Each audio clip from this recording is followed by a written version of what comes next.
Hello mga katoto at mga kabindor. Nandito pala tayo ngayon sa aking tindahan. At sa araw na to pag-usapan naman natin yung pagtitinda. At gusto ko rin i-share sa inyo yung paraan ng aking pagtitinda mga katoto. Dito mismo sa aking tindahan. At ayan na po, naka-display na po ang aming mga paninda. Wow! Pero syempre bago ang lahat mga idol, pakilala ko muna sa inyo yung mga kasama ko dito sa tindahan. Ayan sila.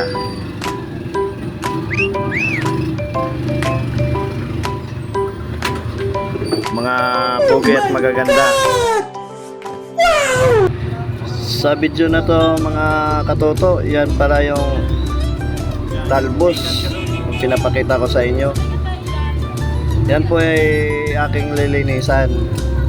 Dahil sa totoo lang po, yan po yung paninda ko na napakahirap po alagaan. Sa totoo lang po, yan po ay kagabi lamang dineliver sa tindahan ko.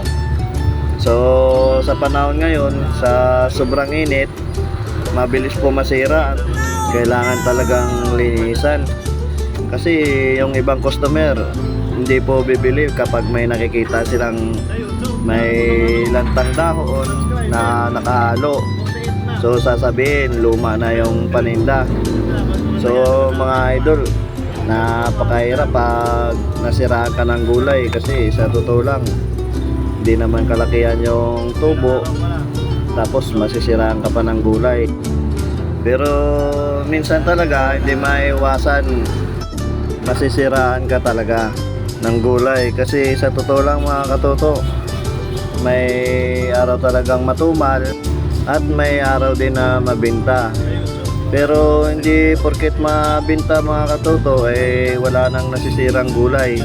Parehas lang yon, kahit matumal o mabinta, may nasisira pa rin gulay. Pero mas madaming nasisira kapag matumal, lalo na ngayong tag-init, mabilis masira ang gulay. Kahit bagong deliver lang o kakabili lang, maya-maya nasisira na, nalalanta. So kailangan masipag tayo mag-alaga ng gulay para hindi siya kagad-agad masira. Kaya hanggat may paraan, ginagawa namin, i-retouch namin, tinatanggal yung may mga kaunting lanta. At yung iba naman na hindi na talaga mapakinabangan, yung talagang wala ka na makuha, so tinatapon na lang mga katoto. At siya nga pala mga katoto, kapag nagnegosyo kayo ng gulay, kailangan masipag. Kasi sa totoo lang mga katoto, yung gulay kasi matrabahong negosyo. So ang nilalaan mo dyan, pagod tsaka puyat. Kaya kung kukuha kayo ng mga tauhan nyo mga katoto, eh piliin nyo po yung masipag at may malasakit sa tindahan nyo. Kasi alam nyo mga katoto, katulad ng sinabi ko sa inyo, itong mga gulay mabilis masira at matrabaho. Amazing! Siyempre mga katoto, mga kabindor, hindi mawawala yung palisi sa isang negosyo. At isa na doon yung paggamit ng cellphone mga katoto sa oras ng trabaho.